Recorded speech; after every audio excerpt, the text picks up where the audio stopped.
The single bullet theory remains the most contested forensic conclusion in American criminal history, and the evidence does not yield easy answers. After examining ballistics data, trajectory reconstructions, medical testimony, chain of custody documentation, and internal government dissent, what emerges is a theory that is geometrically possible but forensically troubled, supported by modern computer reconstructions yet undermined by evidentiary gaps that defenders and critics alike acknowledge cannot be fully resolved. The Warren Commission's conclusion that one bullet, CE-399, caused 7 wounds in 2 men, while losing only 2.4 grains and emerging nearly intact, depends on a precise alignment of bodies, a specific understanding of full metal jacket ballistics, and a chain of custody that key witnesses have disputed under oath. 3 of 7 Warren commissioners privately rejected this theory.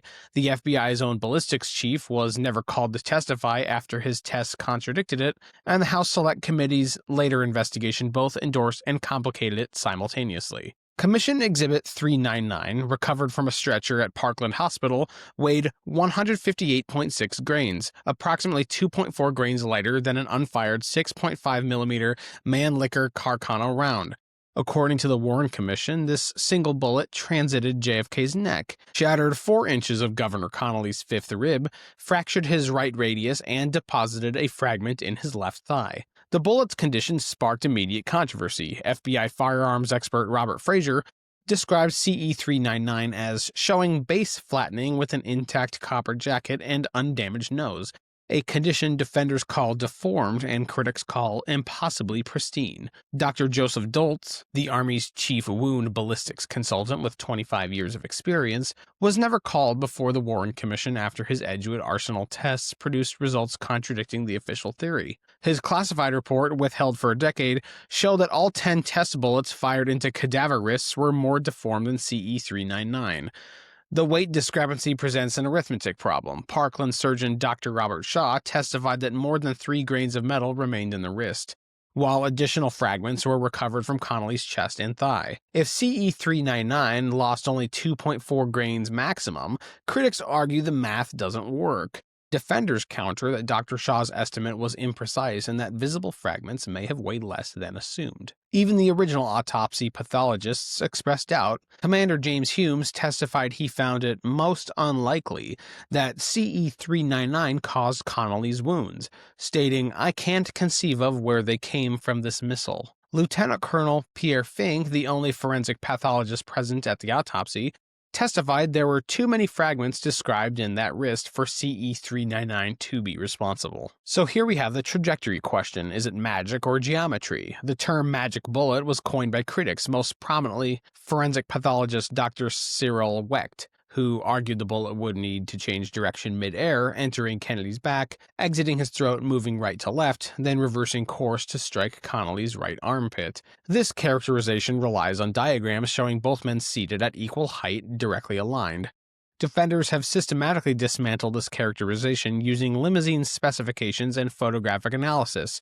The jump seat where Connolly sat was 4 to 6 inches lower than Kennedy's rear seat and positioned 2.5 to 6 inches inboard towards the car's center. Kennedy's rear seat was hydraulically elevated for parade visibility. When these positions are correctly modeled with Kennedy leaning forward 11 to 18 degrees, visible in pre-shooting photographs, and Connolly turned substantially to his right, a straight-line trajectory becomes geometrically impossible. Dale Myers' Emmy-winning computer reconstruction, developed over a decade beginning in 1993, mapped the assassination using Zapruder film motion geometry onto a full-scale 3-dimensional model. His analysis concluded that the Zapruder frame 223 to 224, a bullet traveling from the 6th floor depository window, would pass through Kennedy's neck and strike Connolly exactly where his wounds appeared.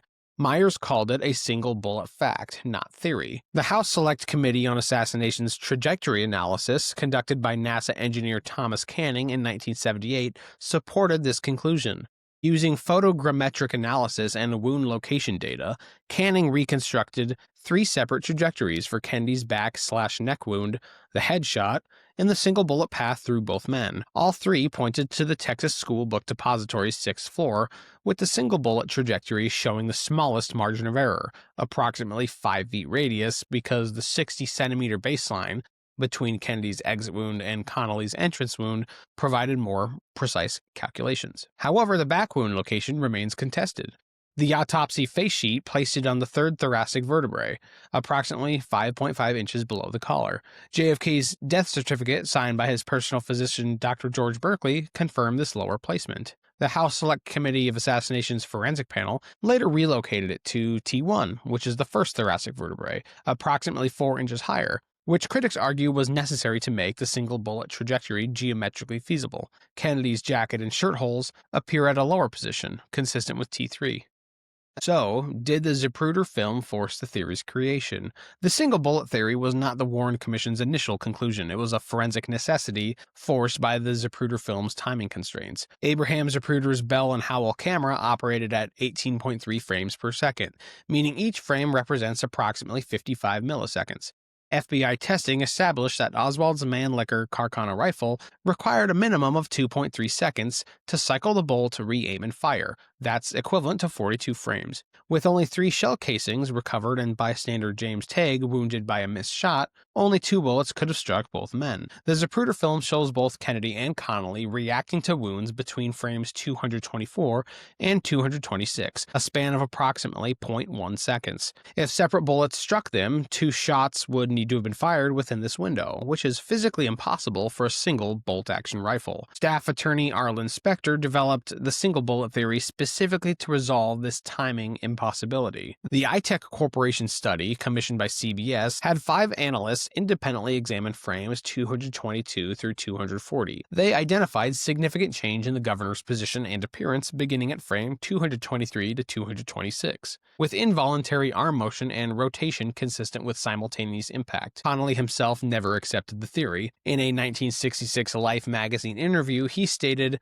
"One bullet caused the president's first wound, then an entirely separate shot struck me." He maintained this position until his death in 1993, identifying his wound at approximately frame 230 to 234 after Kennedy's visible reaction. His wife Nellie testified she saw Kennedy's hands moving toward his throat before her husband was hit, immediately thereafter by what she believed was a second bullet. The most troubling evidentiary conflicts involved the medical observations made in Dallas versus the autopsy findings in Washington. At Parkland Hospital, Dr. Malcolm Perry held a press conference at 2:16 p.m. on November 22, 1963, approximately 1 hour after Kennedy's death. He described the throat wound as an entrance wound in the front of the throat, stating this 3 times. Dr. Charles Carrigo, the first physician to examine Kennedy, documented 2 external wounds, one in the lower third of the anterior neck, the other in the occipital region. Multiple Parkland doctors perceived the small, ragged throat wound as an entrance wound. Perry later modified his assessment, explaining that a full metal jacket bullet could create similar wounds for entrance and exit. Crucially, he performed a tracheotomy by cutting directly through the bullet wound, obliterating it for further examination. The Bethesda autopsy was conducted by 3 Navy physicians, Commander James Humes, Commander J. Thornton Boswell, and Lieutenant Colonel Pierre Fink, only one of whom, Fink, was a board-certified in forensic pathology. The HCSA forensic panel later concluded that they were not qualified to conduct a forensic autopsy. Humes had never performed a forensic autopsy on a gunshot victim. Dr. Milton Halpern compared choosing him to lead the procedure to sending a 70-year-old boy who's taken 3 lessons on the violin over to the New York Philharmonic. The autopsy physicians didn't learn about the tracheotomy until Humes called Perry the next morning. Until then, they couldn't explain where the back wound's bullet had exited. The head wound descriptions present an unresolved contradiction. Parkland doctors consistently described a large wound in the rear of the skull, the occipital region, with cerebellum visible. Dr. Robert McClelland maintained until his death in 2019 that Kennedy was shot from the front with the bullet exiting the rear. The autopsy placed the exit wound on the right side of the skull. The 1968 Clark panel and HSCA forensic pathology panel moved the head entrance wound approximately 4 inches higher than the original autopsy, a significant relocation that critics argue was necessary to support the lone gunman trajectory. Most disturbing is the missing evidence. JFK's brain, removed during autopsy and preserved in formalin, disappeared from the National Archives by 1966. Tissue slides and some autopsy photographs also vanished. The AARB found evidence suggesting the brain photographs in the archives may not be authentic. Photographer John Stringer testified they were on a different film type than what he used. Provenance of CE-399 may be the theory's most significant vulnerability. No witness in the chain of custody positively identified CE-399 as the bullet they handled.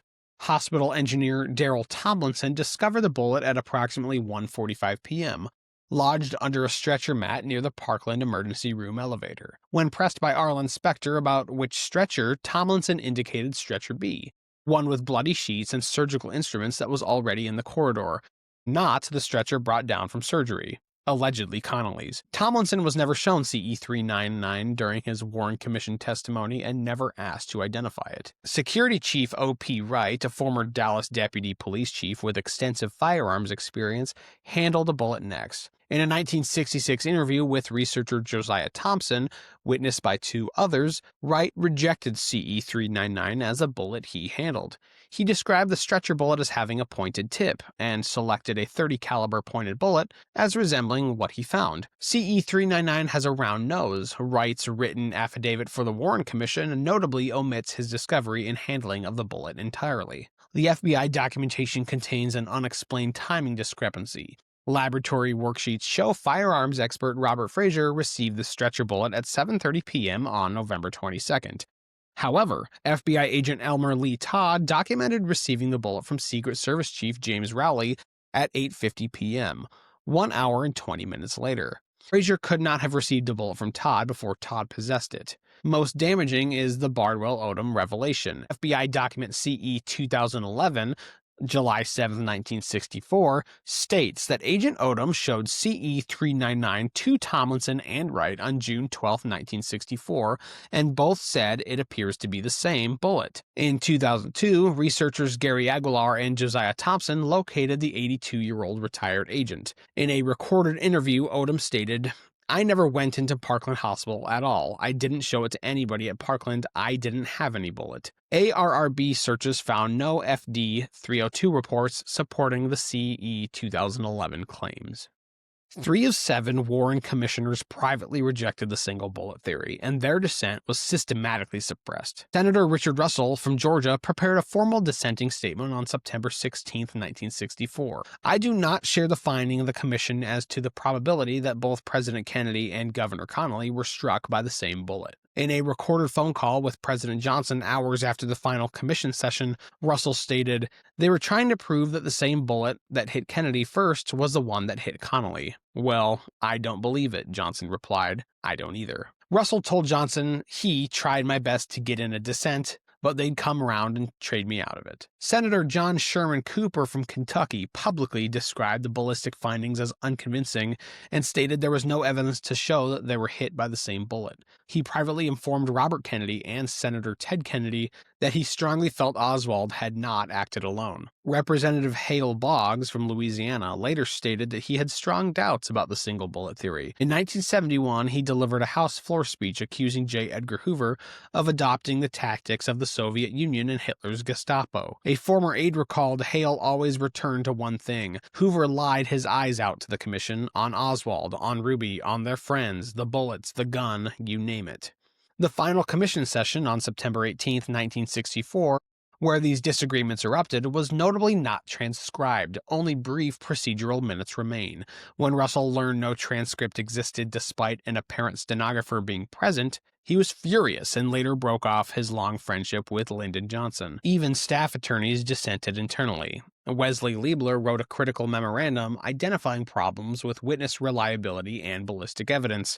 When pressed by researcher Ray Marcus, Liebler reportedly said, "Sometimes we get caught up on things that are bigger than we are." The House Select Committee on Assassinations officially endorsed the single bullet theory while simultaneously concluding Kennedy was probably assassinated as a result of a conspiracy, a paradox that remains unresolved.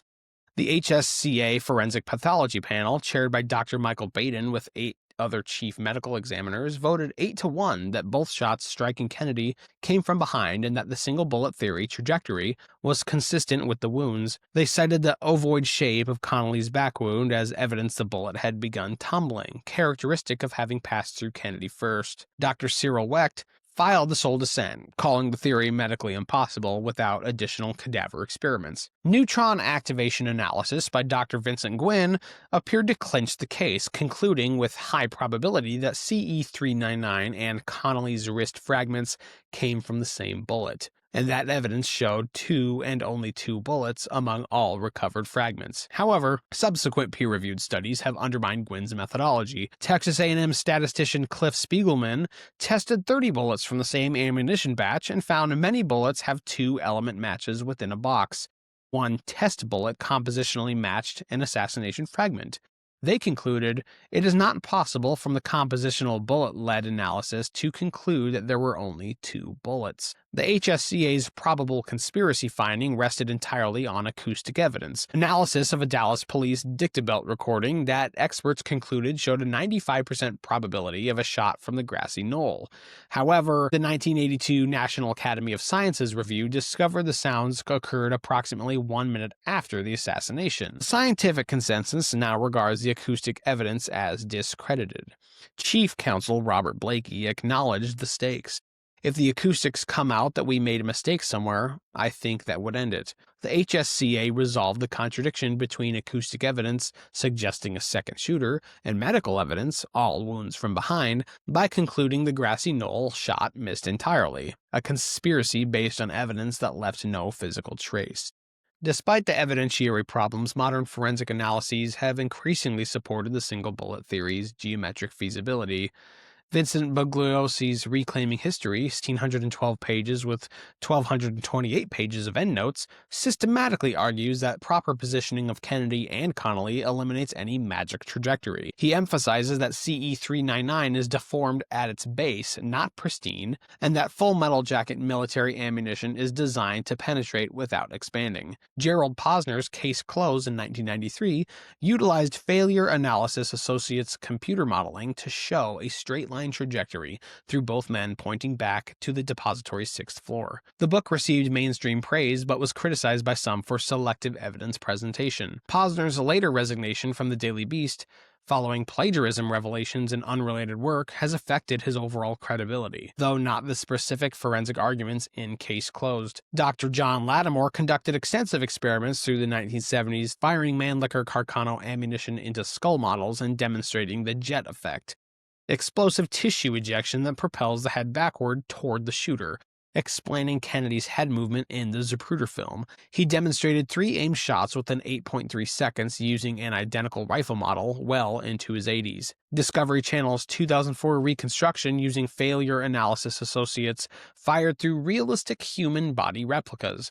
The test bullet emerged somewhat bent but fully intact, remarkably similar to CE-399. The strongest modern defense comes from computer reconstruction showing that when positions are correctly modeled, the trajectory is not merely possible, but, as Thomas Canning testified, almost inevitable that the governor would be hit with the alignments that we have found. The single bullet theory is geometrically defensible, but forensically troubled. However, the theory's evidentiary foundation shows significant damage. CE-399's chain of custody cannot establish that the bullet in evidence is the bullet found at Parkland. Key witnesses couldn't identify it. One described a different bullet.